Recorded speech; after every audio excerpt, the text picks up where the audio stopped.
Hello, everyone. Welcome to the Dex on Global Television. My name is Dekan Michael. We'll be taking a look at some top stories that, of course, is trending in the country.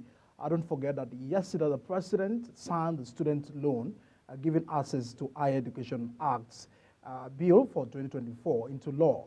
This development follows individual reviews by both the Senate and the House of Representatives of the report from the Committee of Tertiary Institutions and Third Fund. The president at the brief ceremony said that the main aim of the new law was to ensure that Nigerian children are not denied the right to education, which he described as a tool to effectively fight against poverty. We will be taking a look at these and, of course, other stories coming up. I'm being joined by the legal practitioner, Barrister Akanimo Achibong Basi, who is joining us on this conversation. It's good to have you on the show. Yes. Let's begin with this story. Yesterday, of course, the long-awaited student loan have been signed into law, but there's so many concerns. The processes has also been questioned. Because so many things, sometimes we have good, fantastic approach by the government, but the people that are given the mandate, to drive these, this is to assist students. This is to encourage Nigerian students. Do you feel that we are not missing out from these attempts by the President Bola Ahmed Tinubu administration? Well, first and foremost, the introduction of the student loans is a good thing for Nigerian students across the country. I wish this came up at the time we had gone through school earlier in life. The law as it is, the Student Loans Access to Higher Education Repeal and Reenactment Act 2024, that is the name of the law, was signed into law the second time by President Bola Ahmed Tinubu yesterday.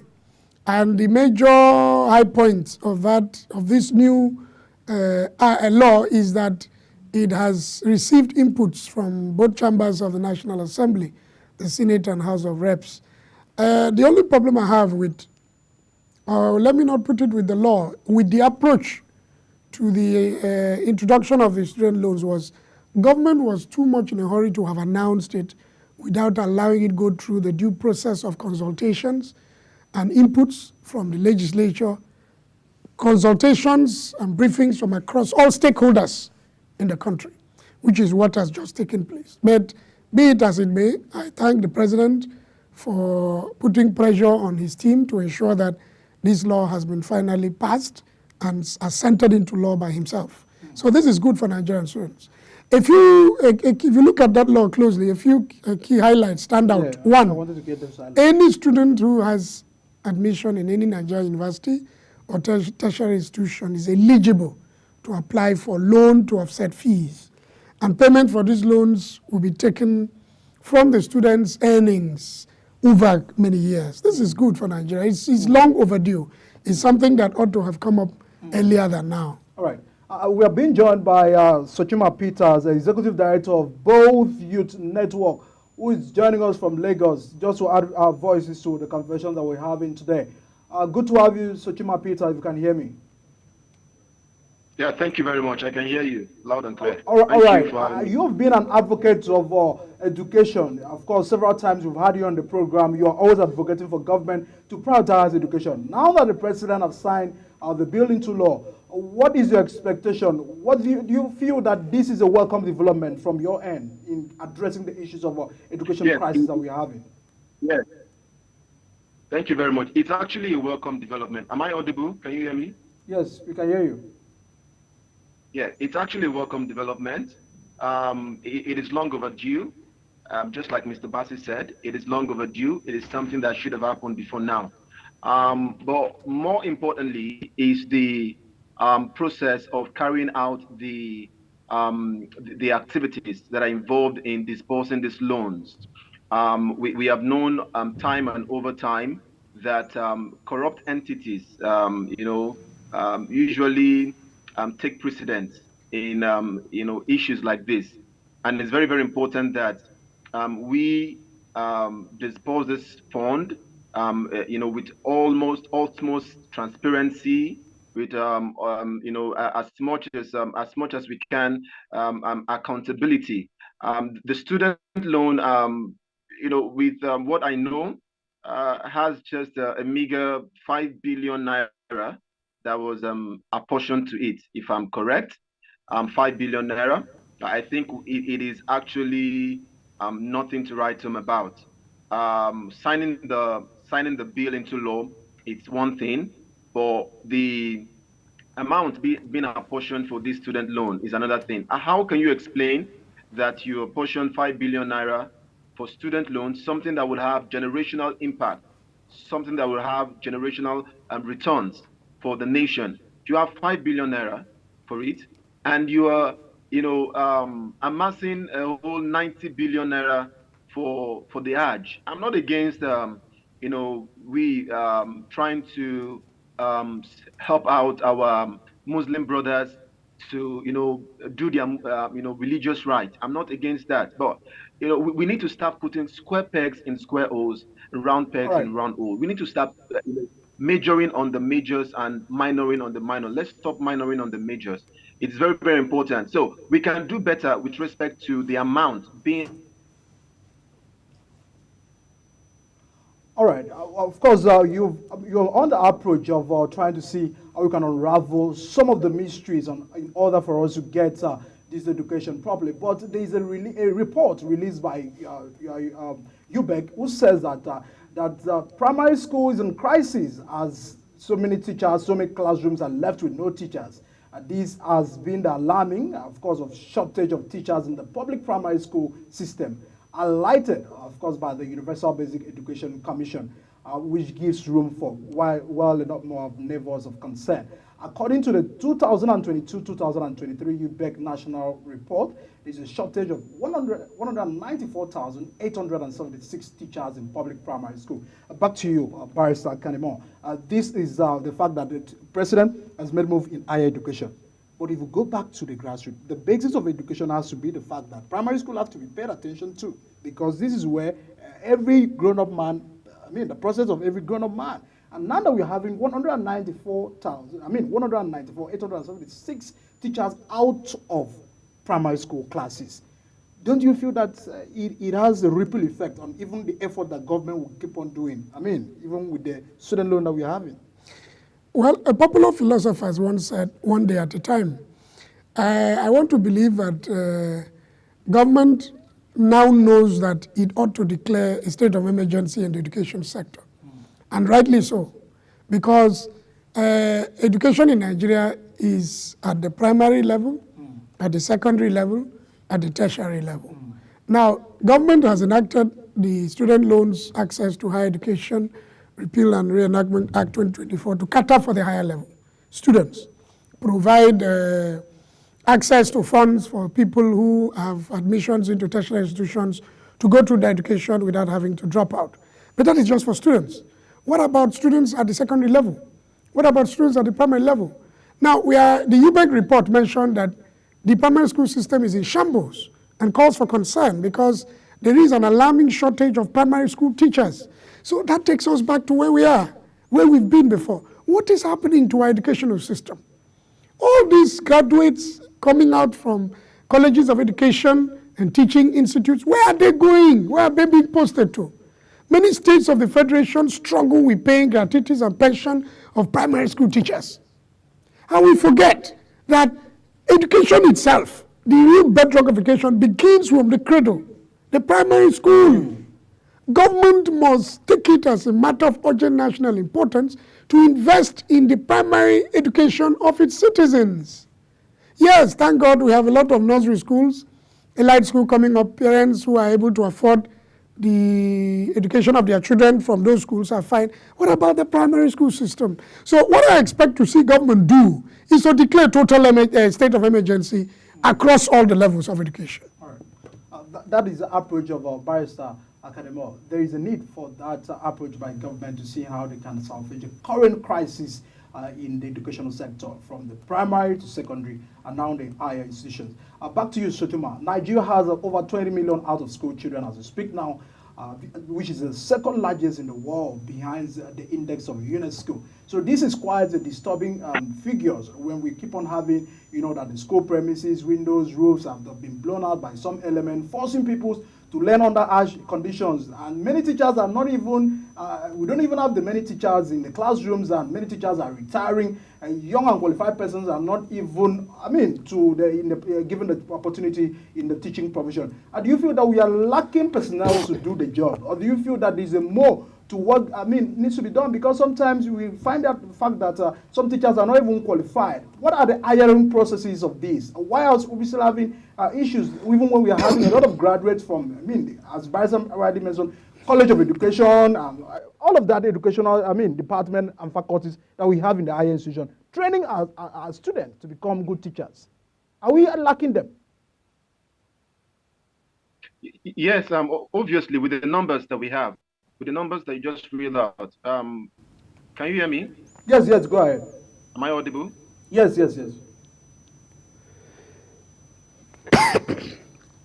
I can hear you. Go ahead. Am I audible? Can I go on?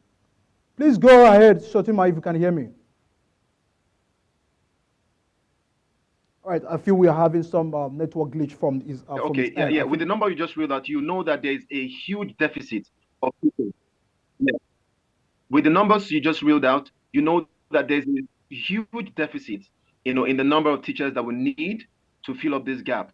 And that is because of the lackluster, body language of the government, of our government. The government, obviously, they do not see education as a priority. And that is because of their long-term agenda. So education is meant to be a topmost priority of any government that want to see the overall growth of a nation. Now, this number of teachers that is needed is actually like a ticking bomb. Imagine where we have over 20 million children out of school, and yet we also have this number of teachers that are lacking to fill up the spaces. You just imagine one teacher teaching as much as hundreds of pupils in a class. Where is the effectiveness? And so government needs to start doing more. We need to start implementing, creating policies, implementing these policies, hugely financing the educational budget in Nigeria. That is a very, very important thing. We need to start financing education in Nigeria. Teachers need to start getting incentive. We need to start improving the quality of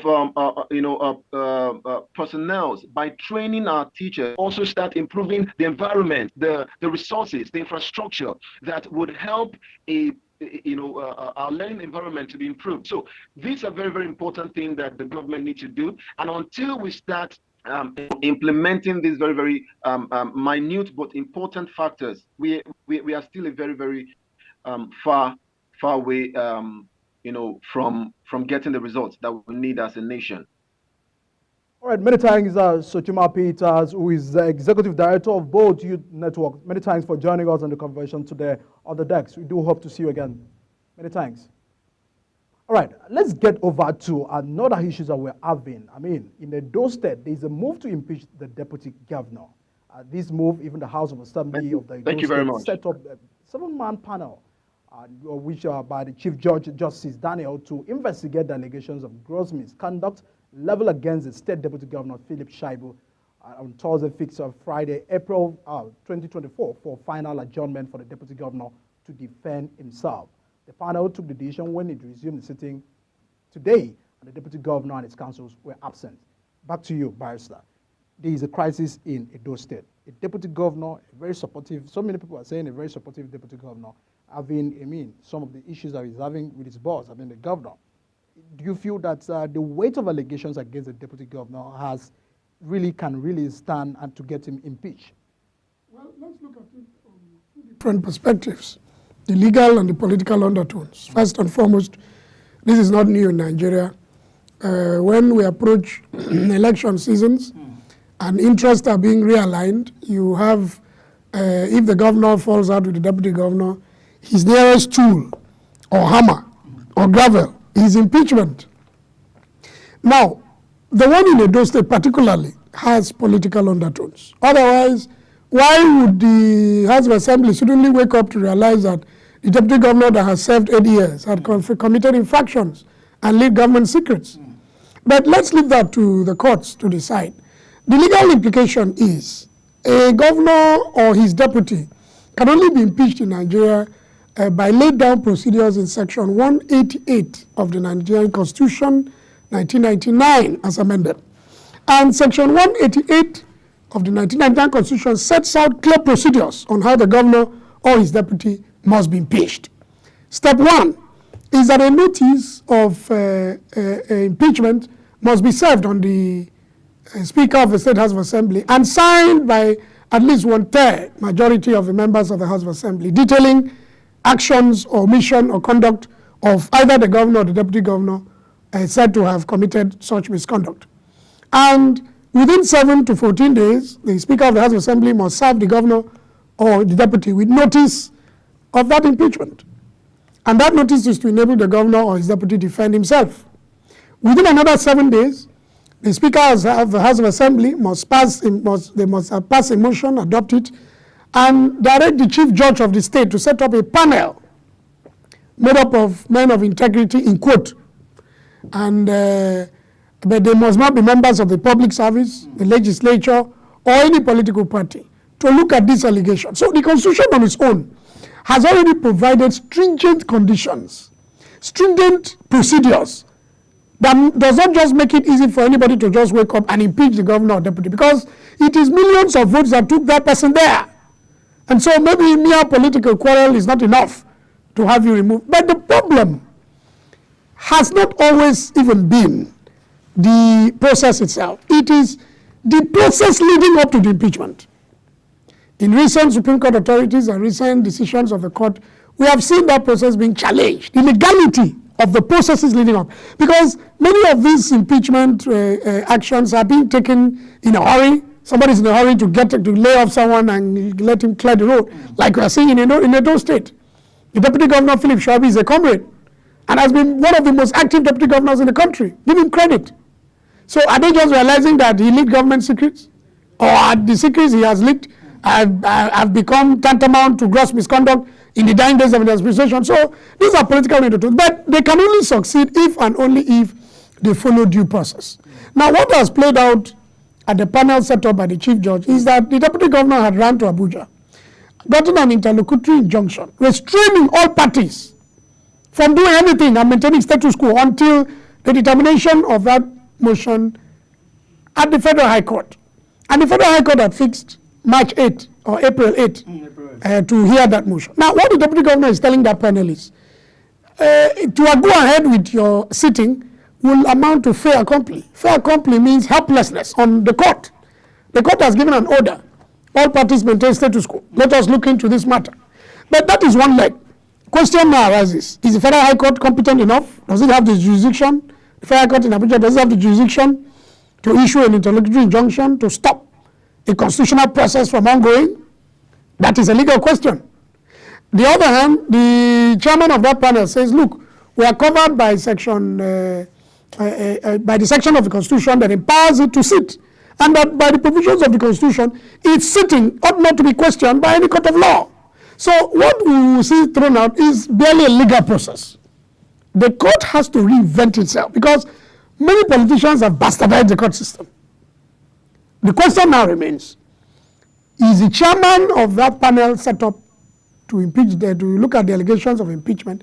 Is it right to say that an interlocutory injunction of the Federal High Court Abuja is not sufficient to delay its sitting? Why are they in a hurry?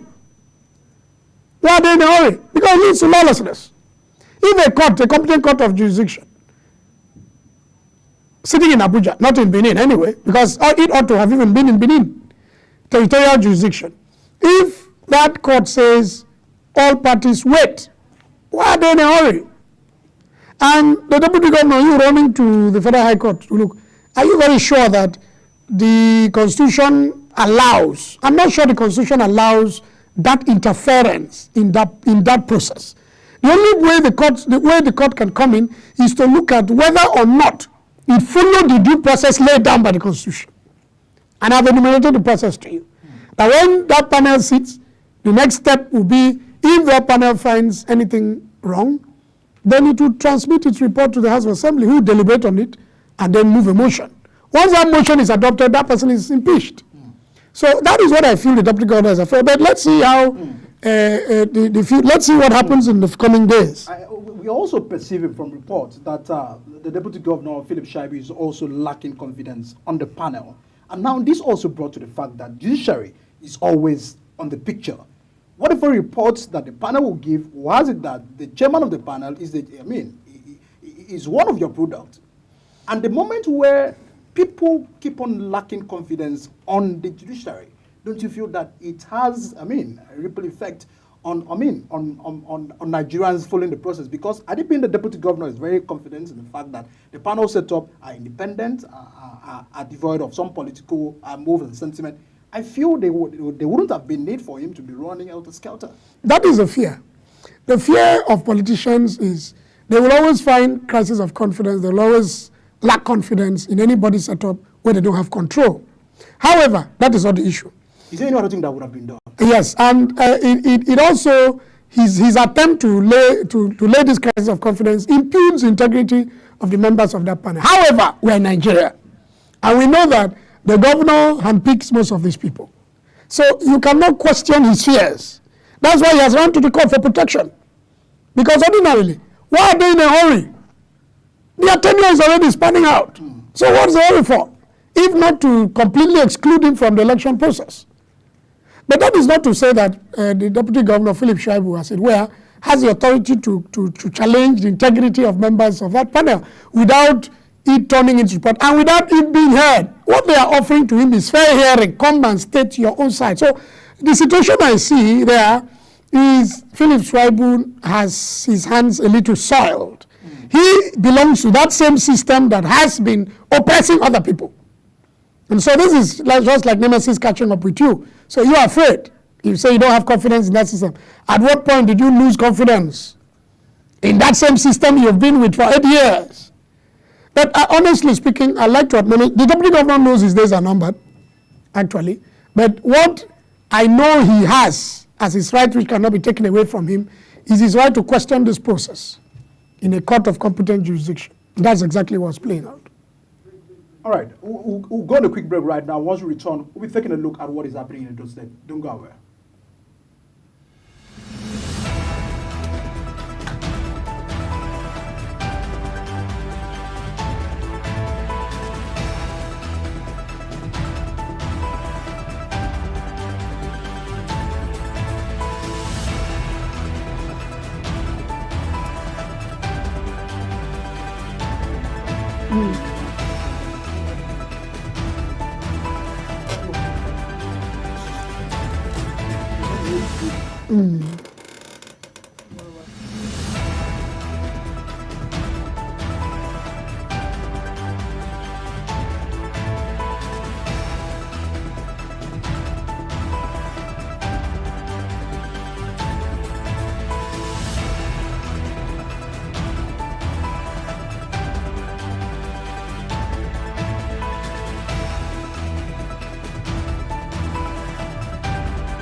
Funny time for us to stay with us on the decks. And of course, we're taking a look at the move by the House of Assembly of Edo State to impeach the Deputy Governor, Philip Shaibu.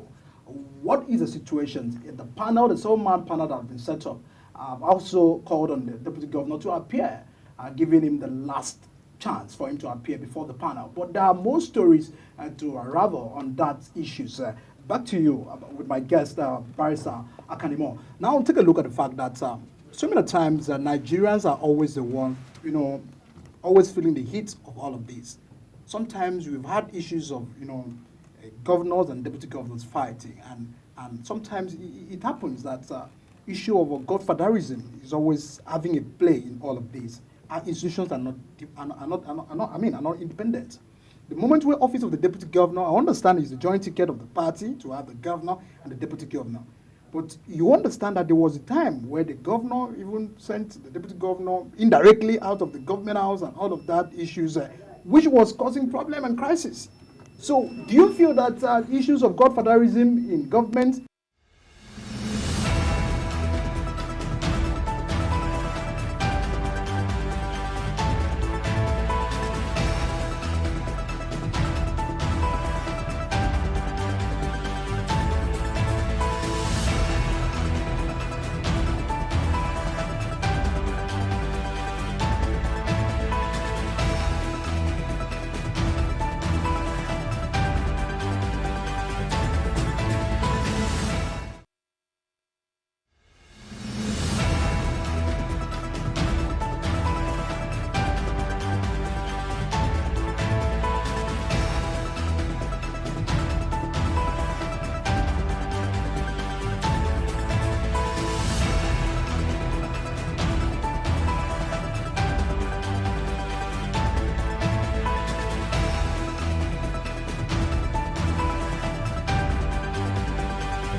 Apologies for the break in transmission. Of course, you're still on the decks on Global Television. We're taking a look at the Edo State politics, the impeachment move by the House of Assembly on the Deputy Governor, Philip Shaibu.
Apologies for the break in transmission. We're still on the decks of Global Television. My name is Deacon Michael, where we are taking a look at the impeachment move by the Edo State House of Assembly on the Deputy Governor, Philip Shaibu.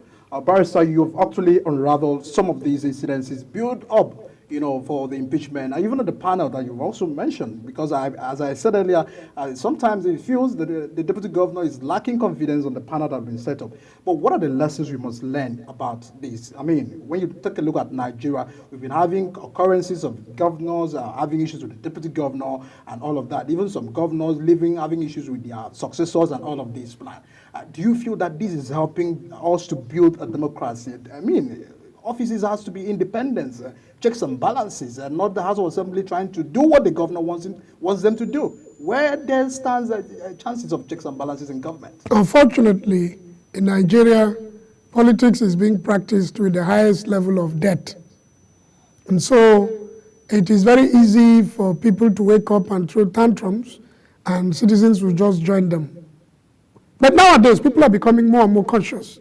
Nigerians are tired of all these shenanigans by politicians. What is it about impeachment? One lesson I want Governor Godwin Obaseki to also learn is that power is transient. Nobody is even sure. It is alleged he has a candidate for the election, and he does not want Shaibu at all on the stage. And it's not even Shaibu that emerged as No, we know, but in succession, you can only complete or have a success card when the election results are released and the courts return the person elected as duly being elected. So I think it's a problem.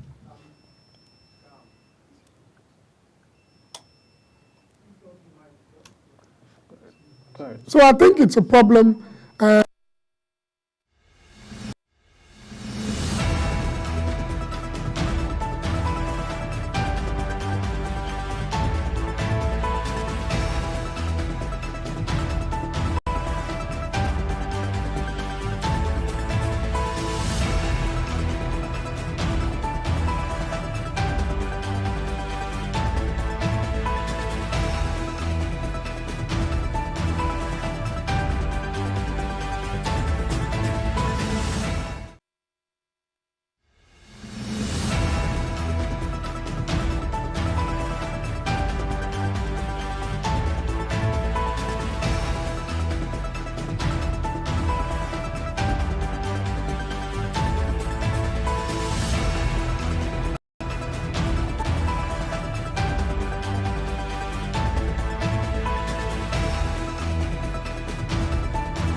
bit of technical issues that we deeply apologize. And of course, I appreciate you for still staying with us as we begin to wrap up on the issues in the doorstep. What are your words regarding, the issues of godfatherism coming to play in Nigerian politics briefly? Nigerians should demand more and more accountability for their leaders. One lesson to learn, and I've always said citizens should become more and more proactive and more inquisitive into the actions of government. If indeed Philip Shaibu is guilty of infractions of leaking government secrets, he should face the wrath of the law.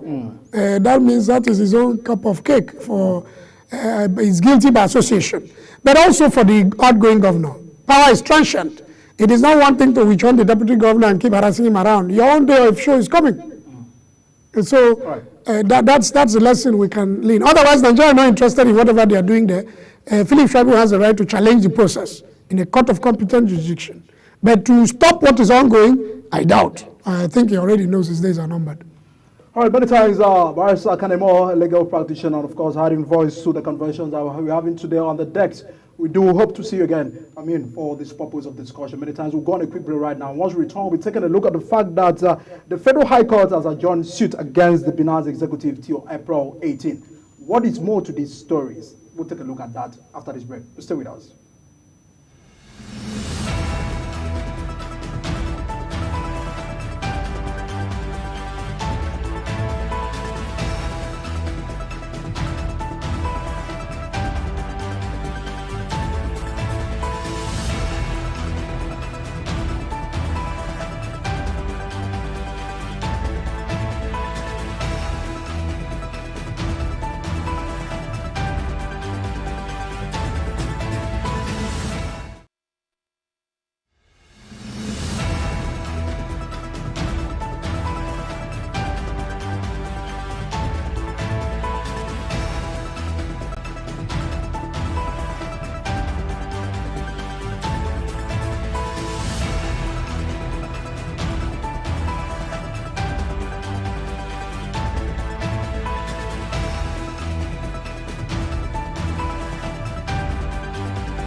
How many times for still stay with us on the decks? And of course, I'm being joined by a senior special assistant to the Senate President.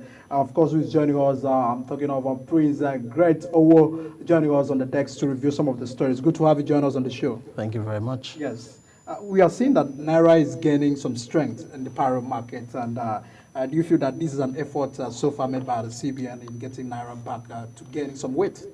Obviously, we definitely have to see it in that direction because the Central Bank of Nigeria are definitely doing their utmost possibility to see how they could definitely bring some regularity into the markets. And we must also give it to Central Bank Governor Cardoso, under the backbone of the initiative of the President of the Federal Republic of Nigeria, Bola Ahmed Tinubu. And it just tells us that whatever that's being done, we are definitely seeing results, and we hope it's sustainable and enough to see us through. All right. One thing about the economy has always been the fact that it has a ripple effect on the people. And many Nigerians were clamoring, when the dollars was increasing to about 1,900 and all of that. And what do you now begin to see that the government must begin to do so that they can encourage the stability of naira? With dollars. I would say whatever is being done now, there are speculations in which it's being said that there's a lot of naira that's going into the stabilization of the foreign exchange market as we speak. We know, of course, that the BDCs for a long period of time has seen a lot of practices which has not favored us. So whatever is being done to bring the naira and the dollars to where we are seeing it, very fair. We really appreciate it, but it shows that we need to also encourage local production. We need to see how we grow the naira, we spend the naira enough that it builds up in our economy. We should see it. We need to also, put in that energy towards wearing Nigeria made, making sure we patronize the local production enough for it to influence and, power up the naira. Because, home is home.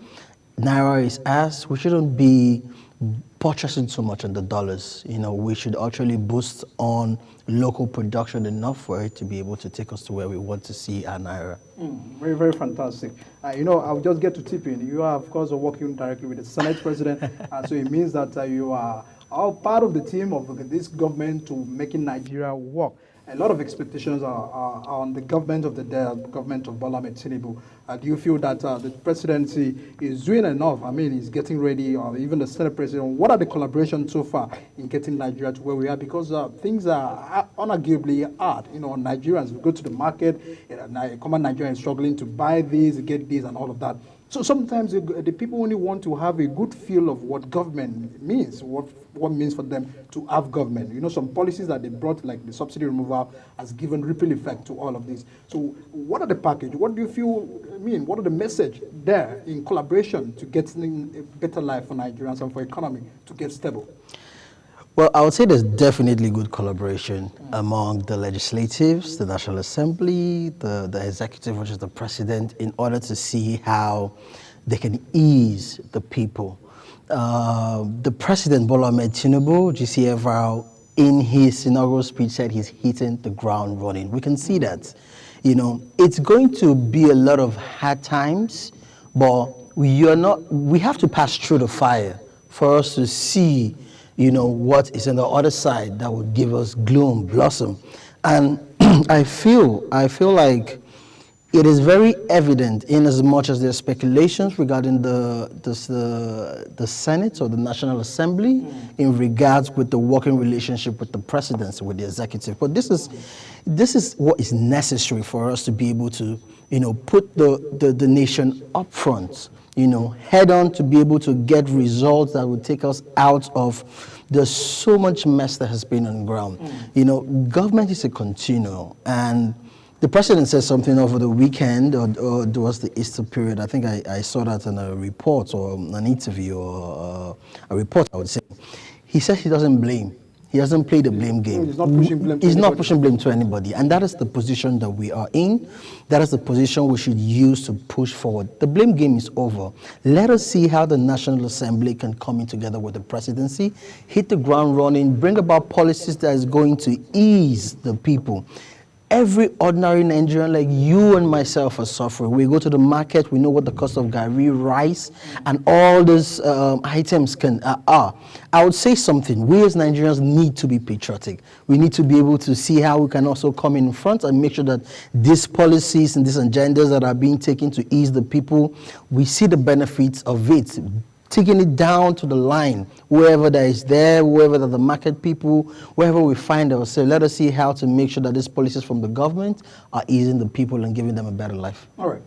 We'll move away from that story to take a look at the issue of Binance. There's a federal high court suit against Binance. Do you feel that if government does not manage it well, it might have, an effect, on Nigeria relations with some international bodies? And you've been in the trading industry, so you quite have a knowledge of what it means to operate. So do you feel that there's a mood to handle this situation as sensitive as it may look? Well, I would say it's going, the way it's going, Not bad at all.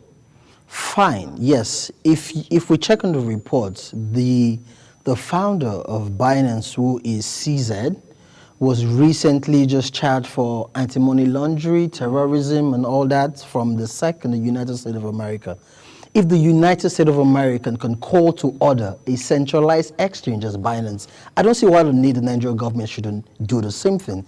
Because over time, speculations has been brought up that the section of Binance, which is the P2P, the peer-to-peer transaction, was being manipulated. Example, I will tell you, like you said, I've been in the trading industry, and rumor has it that you would see persons that would put up the market at 1,900 just for him to have his people come to bid for it and shoot it all to, let's say, 2,000, like some people speculated that it was going to get to.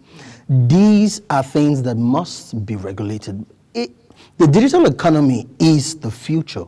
So if Nigeria is coming to play big, as we are a very large nation in Africa, looking over 200 million people, it's a big market for Binance. So if they are coming in, we need to make sure that things are regulated and things are being done properly. I give it to the EFCC, I give it to the federal government, I give it to the steps that is being taken to make sure things are done properly. And honestly, we are humans, so mistakes can happen, things can happen. The security infrastructure, or the security framework that has allowed one of the CEOs to, abscond in whatever means. That happens. It's not the first time. It happens in America. It happens in other countries. But I know the type of people the presidents have put in place. Things will come to order, and we are seeing it. The P2P is down right now, but it's definitely for a greater cause, and we hope it comes back because these are additional things also into the digital economy. All right. As we begin to wrap up, but of course, because of time, we're having a Prince Grete Owoh, who is not just a legislative head, but of course, having experience in trading, the issues of cryptocurrency, speaking to us about the lawsuit filed against Binance executive. These are issues that of course, the Nigerian government are trying to unravel. But there are more to that stories, and of course, in the future proceedings, conversation that we'll be having on the show, we'll be taking a look at that. And of course, that's the size of the DEX on Global TV. I'm Medica Michael. Many thanks for watching. See you again tomorrow on the program.